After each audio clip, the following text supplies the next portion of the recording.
দীর্ঘদিন পুরুষ শিক্ষার্থীদের যৌন হয়রানির অভিযোগে ঢাকা বিশ্ববিদ্যালয়ের রসায়ন বিভাগের অধ্যাপক ডক্টর এরশাদ হালিমকে আটক করেছে পুলিশ।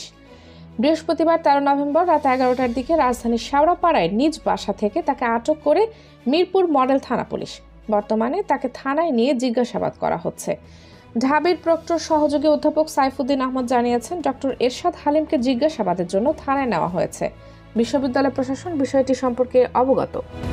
এর আগে রসায়ন বিভাগের কিছু শিক্ষার্থী ঢাকা বিশ্ববিদ্যালয় সাংবাদিক সমিতিতে এক সংবাদ সম্মেলনে ডক্টর এরশাদ হালিমের বিরুদ্ধে যৌন হয়রানির অভিযোগ তোলেন। এছাড়া রসায়ন বিভাগের শিক্ষার্থী AKM সুমন এক ফেসবুক পোস্টে ডক্টর এরশাদ হালিমের বিরুদ্ধে অভিযোগ তুলে পরিচয় গোপন রেখে দুইজন অভিযুক্তের বক্তব্য প্রকাশ করেন। অধ্যাপক এরশাদ হালিমের বিরুদ্ধে অভিযোগ, তিনি বিভিন্ন অজুহাতে ছাত্রদের রুমে ডেকে নিয়ে আলো নিভিয়ে দরজা জানালা বন্ধ করে শারীরিক স্পর্শ দাবি করতেন, জোরপূর্বক শরীরের স্পর্শকাতর স্থানে হাত দিতেন এবং অনাকাঙ্ক্ষিত আচরণ করতেন।